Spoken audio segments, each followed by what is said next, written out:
जय माताजी, जय श्री कृष्ण। केम छो बधा यूट्यूब फेमिली मित्रों? मजामां ने? मजामां जशो। तो आज हूँ तमारी समक्ष रजू करवानी छुं बधाना घरमां बनतुं होय एवुं देशी चणानुं शाक।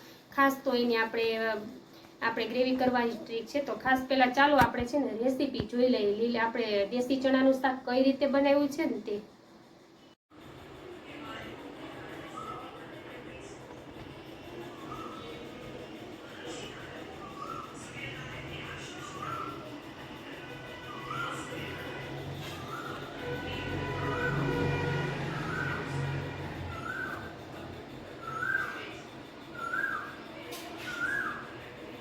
जो આપણે દેશી ચણાનું શાક બનાવવા માટે આપણે એક વાટકો એક દેશી ચણા લઈ લીધા છે। જો આપણે સરસથી દેશી ચણાનું શાક કઈ રીતે બનાવવું ને એ આજે અમે તમને બતાવવાના છીએ। તો આને આપણે છે ને પલાળી દેશું, પણ પલાળશું કઈ રીતે ને એ પણ તમે જોઈ લેજો। જો આપણે એને કઈ રીતે પલાળશું તો આપણે એને સ્ટવ ઉપર જો ગરમ પાણીમાં જો આને 5 થી 7 મિનિટ સુધી આપણે પાણી લીધું છે, એમાં આપણે ચણા એડ કર્યા છે। હવે આપણે આને 5 થી 7 મિનિટ સુધી આ સ્ટવ ઉપર રહેવા દેશું, એટલે સરસથી પલળી જાય અને બફાવા ટાઈમે આપણા ચણા સરસથી બફાઈ જાય એટલા માટે। જો આ રીતે આપણે ઉકળવા દેવાના છે। જો આપણા ચણા બધા ઉપર આવવા માંડ્યા છે ગરમ પાણીમાં, પછી સ્ટવ બંધ કરી દેવું અને આપણે 5 થી 6 કલાક સુધી આ રીતે પલળવા દેશું અને પછી આપણે આને બાફી લેશું। આપણે 5 થી 6 કલાક હવે આ ચણા પલાળી લીધા છે। હવે આપણે એને બાફવા નાખવાના છે। આપણે આજે જો દેશી ચણાનું શાક બનાવવાનું છે, તો પાણી આપણે છે ને ગરમ મૂકી દીધું છે, એમાં હવે આપણે ચણાને બાફવા નાખી દઈએ। જો આને આપણે છે ને હવે ગરમ પાણીમાં ચણા હવે બાફવા નાખી દેવું જો આ રીતે। પછી કુકર બંધ કરીને આપણે 5 થી 6 સીટી બોલાવી દેવું, એટલે આપણા ચણા સરસથી બફાઈ જાય। જો આપણે આ 3 ટમેટા લીધા છે ને એને આ કટકી કરી લીધી છે, અને હવે આપણે આને છે ને મિક્સર જારમાં દળી લેશું। અને જો આપણે 2 ડુંગળી લઈ લીધી છે, એની પણ આપણે કટકી કરી લીધી છે, એને પણ દળી લેશું આપણે। જો આપણે 4 થી 5 સીટી બોલાવી લીધી છે અને આપણા ચણા જો સરસથી બફાઈ ગયા છે આ રીતે। જો હવે આપણે છે ને બધી ગ્રેવી બનાવી લઈએ, ત્યાર પછી આપણે આનો વઘાર કરશું ચણાનો। જો આપણે આ મિક્સર જાર લીધું છે, એમાં હવે આપણે ટમેટાની ગ્રેવી કરવાની છે। તો આપણે ટમેટા અને ડુંગળી બે સાથે ગ્રેવી કરી નાખશું। આપણે મિક્સર જારમાં એને 2-3 ચક્કર મરાવી લેશું। સાથે આપણે ડુંગળી પણ એડ કરી દીધી છે। હવે આપણે એને મિક્સર જારમાં 3-4 ચક્કર મરાવી લઈએ, એકદમ ઘટ જેવું થઈ જશે। જો આપણે આ ટમેટાને અને ડુંગળીને એકદમ ગ્રેવી કરી નાખી છે આપણે મિક્સર જારમાં। ત્યાર પછી આપણે અડધા ઇંચ આદુનો કટકાને આ રીતે આપણે ખમણ કરી લીધું છે। જો આ રીતે ખમણી લીધું છે નાની ખમણી વડે, તો આપણું એટલું તૈયાર થઈ ગયું છે દેશી ચણાનું શાક બનાવવા માટે। જો આપણે એમાં છે ને 2 થી 3 ચમચી પંજાબી મસાલાનો પણ ઉપયોગ કરવાનો છે। ત્યાર પછી આપણે ખડા મસાલા લીધા છે। જો તમાલપત્ર છે, આપણે સૂકેલા મરચાં છે, બાદિયું છે, લવિંગ છે। ત્યાર પછી આપણે જે આ મિક્સર જારમાં ક્રશ કરી લીધું છે તે છે, અને ત્યાર પછી આપણે રોજના જે ડેઈલી મસાલા નાખીએ છીએ તેનો ઉપયોગ કરશું। તો જો આ રીતે આપણું પાણી ઉકાળી લેવાનું છે આપણે થોડું, અને પાણી ઉકળી જાય ત્યાર પછી આપણે એને બહાર કાઢી લેવાનું છે। જો આપણે ગેસ ઉપર કુકર એડ કરી દીધું છે, હવે આપણે એમાં તેલ ઉમેરશું। જો આ પંજાબી મસાલો હોય ને એમાં આપણે થોડું પાણી એડ કરીને હલાવી લેવાનું છે, એટલે મિક્સ થઈ જાય પાણી સાથે। જો આ રીતે આપણે એને હલાવી લેવાનું છે પંજાબી મસાલા। એકદમ આપણે સોલે ચણા ખાઈને એના કરતાં પણ સ્વાદિષ્ટ આપણે દેશી ચણાનું શાક આજે બનાવીએ છીએ। જો આ રીતે આપણે એમાં છે ને મોટા 5 થી 6 ચમચા જેટલું તેલ ઉમેર્યું છે। આ રીતે આપણે એક વાટકો એક ચણા પલાળ્યા હતા એમાં એટલું તેલ ઉમેર્યું છે। હવે તેલ આપણું ગરમ થાય તેની આપણે રાહ જોવાની છે। આપણા પંજાબી મસાલો છે ને એમાં નિમક એડ કરીએ છીએ, એમાં આપણે બધો મસાલો એડ કરી દઈએ છીએ। જો એમાં આપણે લાલ મરચું પાવડર પણ એડ કરી દઈએ છીએ। આપણે સ્વાદ પ્રમાણે એને ઉમેરવાનું છે। જો તમે વધારે તીખું ખાતા હોય તો તીખું ઉમેરવાનું છે। અત્યારે આપણે 3 ચમચીનો ઉપયોગ કર્યો છે। એમાં જો આપણે સરસથી ગરમ પાણી તો પહેલાં કરી જ લીધું છે, એ નાખીને એટલે આપણે શું ગાંઠા ન વળે મસાલાના, એટલે સરસથી આપણે આવી રીતના હલાવી લેવાનું છે। જો આ રીતે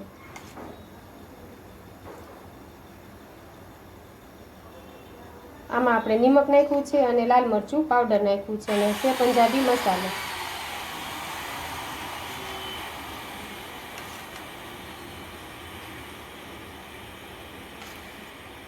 જો આપણું તેલ ગરમ થઈ ગયું છે, તેમાં આપણે તમાલપત્ર, આપણે સૂકેલા મરચાં, આપણે બાદિયું અને 3 લવિંગ ઉમેર્યા છે। જો આ રીતે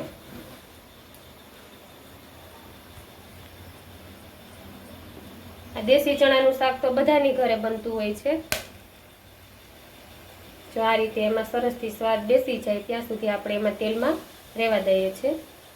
પછી આપણે આ ખડા મસાલાને બહાર કાઢી લઈશું। જો એનો સ્વાદ આમાં છે ને તેલમાં બેસી ગયો હોય છે, એટલે આપણે હવે આને બહાર કાઢી લઈશું। જો 3 લવિંગ જે ઉમેર્યા હતા, જે આપણે તમાલપત્ર હતું,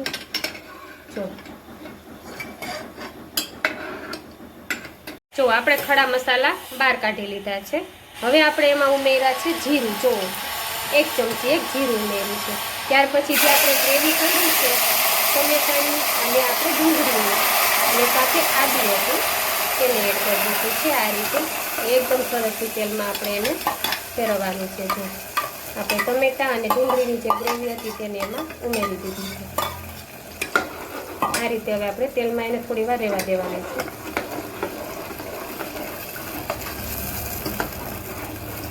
જો આપણી ગ્રેવી હવે તેલમાં ચડી ગઈ છે। જો આ રીતે આપણે 5 મિનિટ એમાં રહેવા દેવાની। ત્યાર પછી જે આપણે પંજાબી મસાલો લીધો છે તેમાં આપણે નિમક ઉમેર્યું છે અને લાલ મરચું પાવડર એને એડ કરી દેવાનું છે। જો આ રીતે જો આપણે આમાં ધાણા ભાજી એડ કરવાની છે।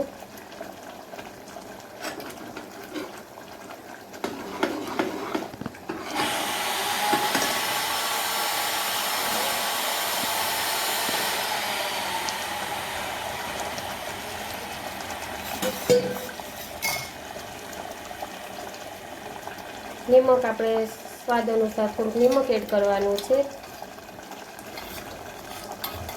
અને થોડું એવું આપણે આમાં ગરમ પાણી એડ કરવાનું છે। હવે આપણે એને રહેવા દેવાનું છે થોડી વાર।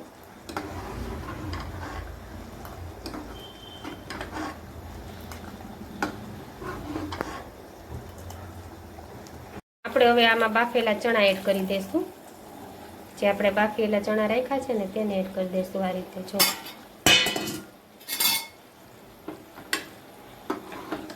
સરસથી બધો મસાલો આમાં એડ થઈ ગયો છે। જો આ રીતે બનાવશો ને તો બધાને ભાવશે। જો કેમ કે આપણા ગુજરાતીના ઘરમાં બધાના ઘરમાં લીલા આપણે સરસથી આપણે દેશી ચણાનું શાક થતું જ હોય છે। હવે પછી આપણે આને કુકરને બંધ કરી દઈશું અને 3 થી 4 સીટી બોલાવી લઈશું એટલે સરસથી આપણું શાક તૈયાર થઈ જશે। જો આપણે આમાં થોડી ખાંડ ઉમેરવાની છે આપણે સ્વાદ પ્રમાણે। જો આપણે આમાં 1 ચમચી જેટલી ખાંડ ઉમેરી છે અને સ્વાદમાં સરસથી આવે। જો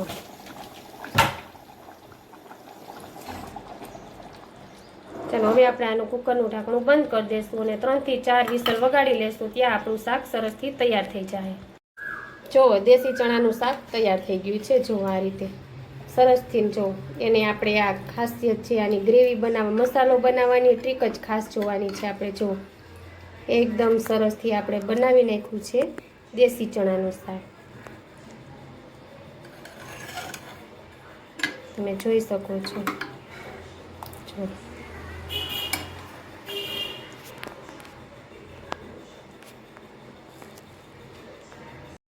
જો આપણું દેશી ચણાનું શાક તૈયાર થઈ ગયું છે। જો સરસથી હવે આપણે એમાં ધાણા ભાજી ઉમેરી દઈશું એવી રીતના ડીશ સર્વ કરવા માટે। જો એકદમ સરસથી આપણે બધો પંજાબી મસાલાનો પણ આમાં ઉપયોગ કર્યો છે।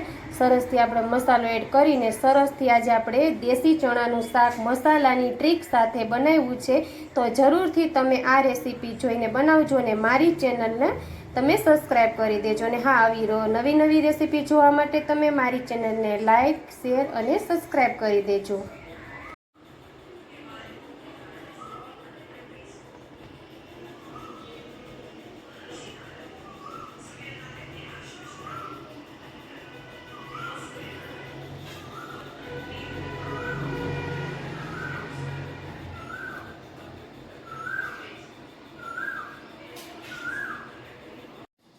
તો તમે જોઈ લીધું ને આપણે દેશી ચણાનું શાક કઈ રીતે બનાવ્યું છે। તે એકદમ સરસથી ટેસ્ટી બને અને ચણામાં તો કેટલા બધા આપને સરસથી મળી રહે છે। તો જરૂરથી આ રીતે બનાવજો એટલે ખાસ કરીને બધાને ભાવશે। એટલે બસ દેશી ચણાનું શાક બનાવવા માટે આ રીતે રેસીપી તમને બતાવેલી છે। તો જો આવી નવી નવી રેસીપી જોવા માટે તમે મારી ચેનલને લાઈક કરજો, શેર કરજો અને સબસ્ક્રાઈબ કરી દેજો। તો ચાલો હવે આપણે આવતી રેસીપીમાં મળશું કંઈક નવા વિડીયોમાં કંઈક નવી વસ્તુ સાથે। ત્યાં સુધી જય માતાજી, જય શ્રી કૃષ્ણ।